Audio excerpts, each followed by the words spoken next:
ಪ್ರಧಾನಿ ನರೇಂದ್ರ ಮೋದಿ ಅವರು ಸಂಚಾರ ಮಾಡುವಂತಹ ಮಾರ್ಗದಲ್ಲಿ ಜಿಲೆಟಿನ್ ಕಡ್ಡಿ ಪತ್ತೆ ಪ್ರಕರಣಕ್ಕೆ ಸಂಬಂಧಪಟ್ಟಂತೆ ಪೊಲೀಸರು ಪ್ರಕರಣವನ್ನು ಗಂಭೀರವಾಗಿ ತೆಗೆದುಕೊಂಡು ತನಿಖೆಯನ್ನು ಮಾಡ್ತಾ ಇದ್ರು. ಈಗ ಇದಕ್ಕೆ ಸಂಬಂಧಪಟ್ಟಂತೆ ಒಂದು ಅಪ್ಡೇಟ್ ಇದೆ, ನೋಡೋಣ.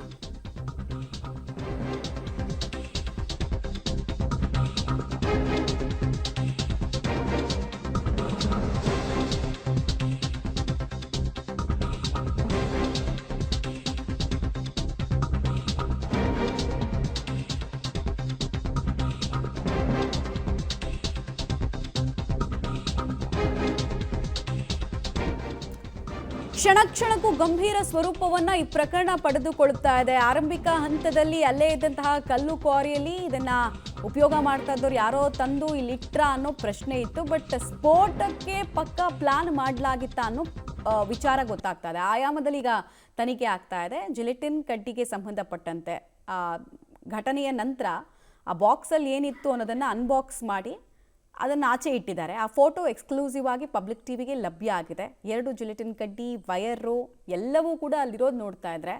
ಸೊ ಇಲ್ಲೊಂದು ಸ್ಫೋಟ ಮಾಡಿ ಭಯೋತ್ಪಾದಕ ಕೃತ್ಯ ಮಾಡಬೇಕು ಅಂತ ತುಂಬ ಪ್ಲ್ಯಾಂಡ್ ಆಗಿ ತಂದಿದ್ರಾ ಅನ್ನೋ ಪ್ರಶ್ನೆ. ನೋಡಿ, ಆರಂಭಿಕ ಹಂತದಲ್ಲಿ ಹೀಗಿತ್ತು ಬಾಕ್ಸು. ಟೈಟಾಗಿ ಆ ಟೇಪನ್ನು ಸುತ್ತಿ ಇಟ್ಟಿದ್ರು. ಬಾಕ್ಸನ್ನು ಓಪನ್ ಮಾಡಿ ನೋಡಿದಾಗ ಅದರಲ್ಲಿ ವೈರ್ಸ್ ಇದೆ, ಬ್ಯಾಟ್ರಿ ಇದೆ, ಒಂದು ಎಕ್ಸ್ಪ್ಲೋಸಿವ್ ಮಟೀರಿಯಲ್ಸ್, ಎಲ್ಲ ರಾ ಮೆಟೀರಿಯಲ್ಸ್ ಕೂಡ ಅಲ್ಲಿ ರೆಡಿ ಆಗಿತ್ತು ಅನ್ನೋದು ಗೊತ್ತಾಗ್ತಾ ಇದೆ. ಸೊ ಇದು ಅಗೇನ್ ಇಲ್ಲಿ 2 ಪ್ರಶ್ನೆ ಬರುತ್ತೆ. ಬೆದರಿಸೋದಕ್ಕೆ ಅಂತ ಇಂಥ ತಂತ್ರವನ್ನು ಮಾಡಿದ್ರಾ, ಅಥವಾ ಫುಲ್ಲಿ ಎಕ್ಸ್ಪ್ಲೋಸಿವ್ ಫಾರ್ಮ್ನಲ್ಲೇ ಸಿಗ್ತಾ ಇತ್ತು, ಇಲ್ಲೆಲ್ಲ ರಾ ಮೆಟೀರಿಯಲ್ಸ್ ಅಂತ ತಂದು ಇಟ್ಟಿದ್ದಾರೆ, ಅಥವಾ ಇದು ಭಯೋತ್ಪಾದಕ ಕೃತ್ಯನಾ? ಈ ಪ್ರಶ್ನೆಗೆ ಉತ್ತರ ಸಿಗಬೇಕಾಗಿದೆ. ಬಾಕ್ಸ್ನಲ್ಲಿದ್ದಂತಹ ವಸ್ತುಗಳು ಯಾವುದು ಅನ್ನೋದನ್ನು ನೀವು ವಿಜುವಲ್ಸ್ ಮೂಲಕ ನೋಡ್ತಾ ಇದ್ದೀರಾ. ಡೀಟೇಲ್ಸ್ ಕೊಡ್ತಾರೆ ವಿನಯ್. ವೈರ್ ನೋಡ್ತಾ ಇದ್ದೀವಿ, ಬ್ಯಾಟ್ರಿ ನೋಡ್ತಾ ಇದ್ದೀವಿ, ಎಕ್ಸ್ಪ್ಲೋಸಿವ್ಗೆ ಬೇಕಾದ ಎಲ್ಲ ರಾ ಮೆಟೀರಿಯಲ್ ಇದರಲ್ಲಿ ಇದೆ. ಈಗಲೂ ಕೂಡ ಕನ್ಕ್ಲೂಷನ್ಗೆ ಬಂದಿದ್ದಾರೆ ಪೊಲೀಸರು, ಭಯೋತ್ಪಾದಕ ಕೃತ್ಯ ಆಗಿರಬಹುದು, ಇದು ಉಗ್ರ ಕೃತ್ಯ ಇರಬಹುದು ಅಂತ, ಅಥವಾ ಬೆದರಿಕೆ ತಂತ್ರ ಅನ್ನೋ ಆ್ಯಂಗಲ್ನಲ್ಲಿ ತನಿಖೆ ಆಗ್ತಾ ಇದೆಯಾ? ಆಮೇಲೆ ಯಾರು ಮಾಡಿದ್ದು, ಯಾರು ತಂದಿಟ್ಟಿದ್ದು ಅನ್ನೋದ್ರ ಬಗ್ಗೆ ಏನಾದರೂ ಮಾಹಿತಿ ಇದೆಯಾ? ಖಂಡಿತ ಮಮತಾ, ಈ ಒಂದು ಪ್ರಕರಣ ಏನಿದೆ ಕ್ಷಣ ಕ್ಷಣಕ್ಕೂ ಕೂಡ ಗಂಭೀರ ಸ್ವರೂಪವನ್ನು ಪಡೆದುಕೊಳ್ತಾ ಇದೆ.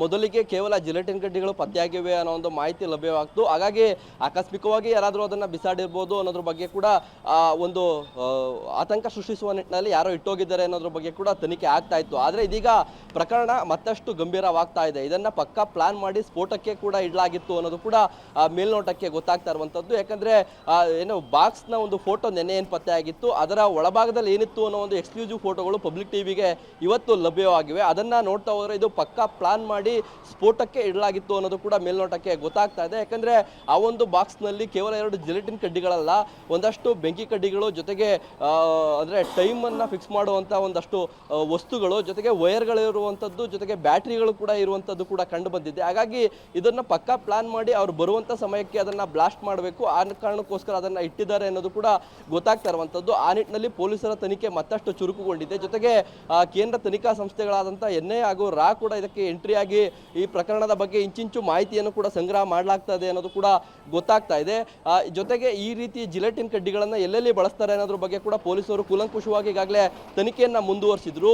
ತಮಿಳುನಾಡು ಭಾಗದಲ್ಲಿ ಇಂತಹ ಜಿಲೆಟಿನ್ ಕಡ್ಡಿಗಳನ್ನು ಬಳಸ್ತಾರೆ ಅನ್ನೋದು ಕೂಡ ಸದ್ಯ ತನಿಖೆಯಲ್ಲಿ ಬೆಳಕಿಗೆ ಬಂದಿದೆ. ಹಾಗಾಗಿ ತಮಿಳುನಾಡಿಗೂ ಕೂಡ ಒಂದು ತಂಡ ಹೋಗಿ ಪರಿಶೀಲನೆ ಮಾಡುವಂಥ ಸಾಧ್ಯತೆ ಇದೆ. ಈ ಒಂದು ಜಿಲೆಟಿನ್ ಕಡ್ಡಿ ಇಟ್ಟಿರುವಂಥ ವ್ಯಕ್ತಿ ಯಾರು, ಅಪರಿಚಿತ ಯಾರು ಅನ್ನೋದ್ರ ಬಗ್ಗೆ ಕೂಡ ಪೊಲೀಸ್ನವ್ರಿಗೆ ದೊಡ್ಡ ರೀತಿಯ ತಲೆನೋವಾಗಿದೆ. ಆತನ ಸುಳಿವು ಕೂಡ ಎಲ್ಲೂ ಸಿಗ್ತಾ ಇಲ್ಲ. ಈಗಾಗಲೇ ನಿನ್ನೆಯಷ್ಟೇ ಬಾಂಬ್ ಸ್ಕ್ವಾಡ್ ಹಾಗೂ FSL ಟೀಮ್ ಕೂಡ ಸ್ಥಳಕ್ಕೆ ಭೇಟಿ ನೀಡಿತ್ತು. ಇನ್ನೊಂದಷ್ಟು ಏನಾದರೂ ಸಿಗಬಹುದಾ ವಸ್ತುಗಳು ಅನ್ನೋದ್ರ ಬಗ್ಗೆ ಕೂಡ ಪರಿಶೀಲನೆ ಮಾಡಿತ್ತು. ಜೊತೆಗೆ ಡಾಗ್ ಸ್ಕ್ವಾಡ್ ಮೂಲಕವೂ ಕೂಡ ಆರೋಪಿ ಬಗ್ಗೆ ಏನಾದರೂ ಸುಳಿವು ಸಿಗಬಹುದಾ ಅನ್ನೋದ್ರ ಬಗ್ಗೆ ಕೂಡ ಅಧಿಕಾರಿಗಳು ತನಿಖೆಯನ್ನ ಮಾಡಿದ್ರು. ಆದರೆ ಯಾವುದೇ ರೀತಿಯ ಸುಳಿವು ಪತ್ತೆ ಆಗಿಲ್ಲ.